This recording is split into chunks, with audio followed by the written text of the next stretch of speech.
Just wondered whether Aleix Espargaro might have had some kind of late pre-race problem. It looks like he's got away 23 degrees ambient temperature. They could not have picked better conditions to get endless here. Since 2014, Suzuki have never had a podium here before. Will the 8 months or so, who will be the king of Qatar here tonight? Well, we're about to find out as the riders sweep through a championship in history. It looks like the most unpredictable. MotoGP has it all. Indeed, it does. Who is going to be going for? Contenders everywhere we look. Tyre choice absolutely crucial. It is very difficult to look past Marc Marquez despite that record that he has, and we will wait to see just how potent that Suzuki will be on this start-finish straight. We've bridged that gap. We're about to have all the answers. Gets set. He's got his man Jorge Martin on pole position for the 5th time in MotoGP. We've been racing in the Premier Class since 1949. The green flag about to be waved at the back.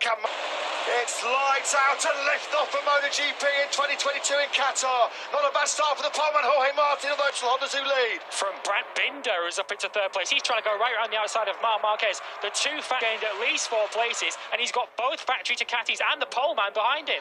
Pol Espargaro leading on a 15th place, as Lewis said. The two factory Ducatis just completely missed the start. Already getting aggressive, keeping his tyres in good order. Do not discount Joan Mir. Was that Martin trying to recover the lost ground he made off the start? It was a poor start from Martin. Ticket for the Repsol Honda team. Pol Espargaro leading as Fabio Quartararo makes progress. This is just the first lap that Quartararo needed, up to P7 from 11th on the grid. Yeah, already getting wheel spin on that medium. Might be easily picked off. The Yamaha's been about anything between 10 and 12k slower. Brilliant by the Quartararo. He's got underneath the Yamaha man in the final corner at turn 16. Leading from Marc Marquez. Is Marquez going to go through immediately? Up the inside of his teammate he goes. Pol Espargaro doesn't fight it too hard. Who would have expected Brad Binder? Pol Espargaro to take the lead back. Excellent first lap. Excellent start for Brad Binder. We've always said he's a Sunday man. Absolutely. He's ahead of Enea Bastianini, who is the leading Ducati on the road. Dropped 6 places to 19th. The Ducatis just did not get away. That's been a shocking start to 2020. Rear tyre on was Brad Binder now. That should pay dividends, you'd think, in the second half of the race. How much will Pol Espargaro mold? That's what so many people told us in the paddock so far this weekend. It's going to be all about the last 6 or 7 laps and who's conserved the tyres the best. Pol Espargaro looking good at the front of this race. Joan Mir, though, is a key. Joan Mir is able to hold the slipstream, and he's able to hold Enea Bastianini behind him, although Bastianini is the fastest rider on track. Well, Bagnaia and Miller need a 1:54.953. That's the best lap of the Grand Prix we've seen so far. Fair play to the Italian. It's the first few laps of the race to make his way through the pack. He's got all the Ducatis behind him. He's got Alex Rins just closing in. Rins is one of those who are expected to make progress through this race. Something on Sunday. He had a bit of a sprinkling of the old Valentino Rossi magic, didn't he? He's coming under pressure here, though, from Joan Mir. Can't show his front wheel to Mir. There is Aleix Espargaro then, still in 6th place. Ahead of Fabio Quartararo. Are able to run this pace. He said yesterday after qualifying that was as good as he had. That was as much pace as he had to qualify 11th on the grid. And at the moment, he's finding this pace a little bit. 10th place on this lap. Here comes the Suzuki. We would not have seen this in the recent years. Will be a Suzuki nudging, 355 kilometres an hour. Jack Miller is the engine, the rear ride height device. That Suzuki, without any question, is back as a championship contender this year. Rins then now up into, 8th place. Yeah, Ducati aren't really getting the fastest lap of the race. That was only a 10th faster than the riders ahead. Here comes Joan Mir again, having a look up the inside. Brad Binder does take the beast just behind him. Binder crucially has been able to go for that medium Michelin front tyre as well, which gives him that with their acceleration. They've got that metal throttle connection. They've got more mechanical and electronical grit, and races in this MotoGP pack as well. So Mir's got his hands full here. Yeah, a bit of a queue now for him behind Pol Espargaro. Marc Marquez did show a wheel, of course, early on in the race. Bold at the front. We'll have to wait and see. Fabio Quartararo still starting to get a little bit detached. He's got Pecco Bagnaia closing in on him. Ducati. Margo's not getting away here. He's not trying to get away as well. So he's just managing this pace. He's very, very wary, very conscious about her in 3rd place. Mir 4th. There's not been too much overtaking in this league group. They all seem pretty happy to hold station right now and just let the tyre. Expect him to come good in the end of the race. A little bit wide there for Joan Mir as he comes under pressure from Enea Bastianini. But yeah, we're in a bit of a holding pattern. Good start at all. He's down outside the points in 16th. Yeah, a bit of a horror show as well on the opening night here for Jack Miller. It hasn't. Last year, of course, all the gossip and speculation about his future place in the factory Ducati team with hungry young riders like Martin and Bastian. Year-old Ducati power trying to blitz past a Suzuki. What? A Ducati can't blitz by Suzuki on the start-finish straight here in Qatar. That just shows you clear evidence. That is not what we expected him to say. Bastianini's having another look. This time he is going to get it done on Joan Mir, who's eased aside into turn 4. He's always had that pace late in a Grand Prix. free, but he seems to be making his move a little bit earlier. Taki Nakagami. Likewise, Frankie Morbidelli on his factory Yamaha start in 2022. He's down in 17th. He'll have the inside line and he eases by Marc Marquez on the brakes into the first corner.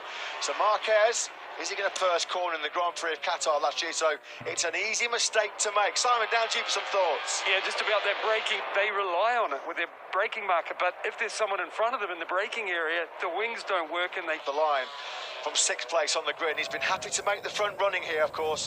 There's been missed opportunities, hasn't there, in the past of Polis Barge from Brad Binder, still there in 2nd place. Bastianini in 3rd, Marquez 4th, then it's Mia. Alexis Spargo picking him off. Yeah, Mia's getting a bit beaten up here, isn't he? Getting a bloody nose. The former world champion. Miller must have some kind of problem, and as Lewis said, he's dropped all the way back. There's a yellow flag as well. Yeah, Marco Bezzecchi's dropping down the field, unfortunately. The rookie who's had such an impressive weekend. Bezzecchi has dropped off the tower on the left-hand side of the screen, so we think something may have gone wrong. Mia looking to fight back against Aleix Espargaro. Both Suzuki's really in the middle of the battle. Has entered the gravel track. Oh, Jack Miller doesn't have a lot of luck, does he, here in Qatar? You remember when that seat watery vibration problem on the right-hand side of his tyre? It was almost launching him to the moon the year for the Australian, when he needs a good start to the year to ensure that he's putting himself at the forefront of the minds of the Cati management for that coveted fact.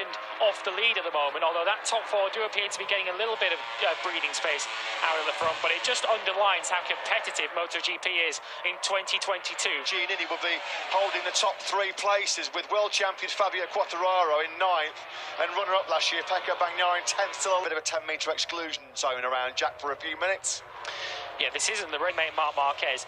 Will that still give up good grip at the end of the race? Brad Binder perhaps sitting pretty in 2nd place, but they're way out of contention at the moment. Yeah, I suppose the big question in terms of victory hopes here, can behind his teammate Joan Mir. He in turn then's got about 4 tenths back to Mark. Confident in his race pace on the factory of Aprilia. The pace then drops to a 1:54.465. Here's the... Say a cuss word and the word electronics. That's really cruel for Jack. TM were in a world of trouble. They seemed in all sorts of problems. Seemed in a world of trouble back in pre-season testing. They made a step forward at the Mandalika test, but we never thought that we'd see Brad Binder. Well, now trying to get the switches on. They switch the mapping to try and maybe preserve a bit more tyre life as we get into the 2nd half of this Grand Prix. Miguel Oliveira looks like that's on the outside of turn 1. Well, unfortunately, this just continues. His horrendous run. He scored just 9 points in the last 9 races of last year with 4 DNFs. And unfortunately... Whether Marc Marquez is just sitting pretty in 4th place, he seemed to want to talk his chances down over the course of the weekend of challenging for the win and for the podium. It's pretty clear at this. Of course, the boss of the Gresini team, the widow of the late former 125cc world champion Fausto Gresini, fantastically carrying on. Fausto, can't believe it. What a disastrous night for the Ducati Lenovo team.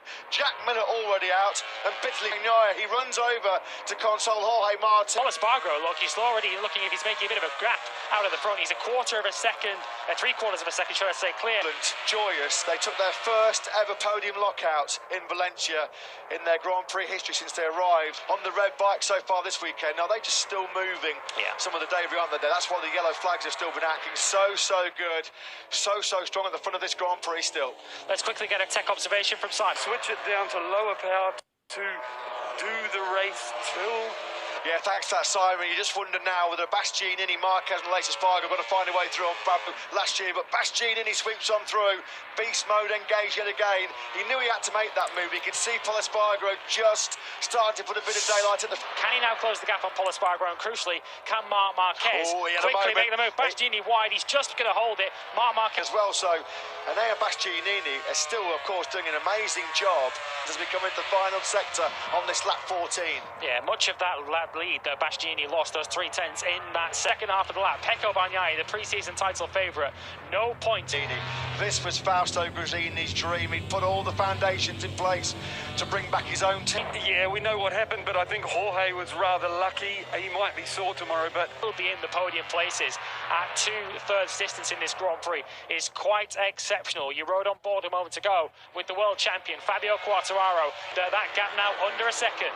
Fabio Quartararo at the moment, history. This is 136 MotoGP start. He's never had a single win. I think Pol Espargaro had it in him. They didn't think he had this resolve. They didn't think he had this speed. But here he is, putting up a... Now, in his 0.8 of a second. So Bastianini is starting to close in. But another rider with good late race pace. Espargaro, there's nothing wrong with the top speed of that factory Aprilia as well. Can we see the Espargaro brothers soon to be fighting together for the podium?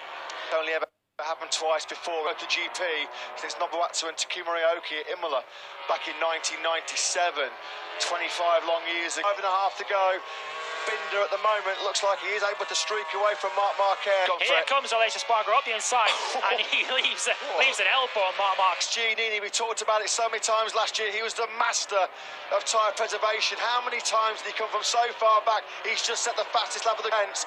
Pol Espargaro trying desperately to cling on here to what will be a famous victory. On course though for an emotional win will be the 2022 season, and we have two riders battling it out for their maiden Grand Prix victory in the class. Yeah, now he's going to try and use a bit of the Qatar. He's not through choice. He season opening Grand Prix here in Qatar. They come through the fast right-handers. Put the attack at turn 15. No, he's not going to take the big risk. It just looks... A shake from the nose of that Honda for Pol Espargaro as he came round turn 14. But here's where they expect him straight past Pol Espargaro. Can Pol Espargaro get back past? Does he have any grip on the brakes to get past? No. Bastianini gets his stop to Pol Espargaro. In fact, runs wide. Brad Binder's in second. Pol Espargaro's got back on in third. He's just managed to hold up his brother. But yeah, now, what an emotional win this would be.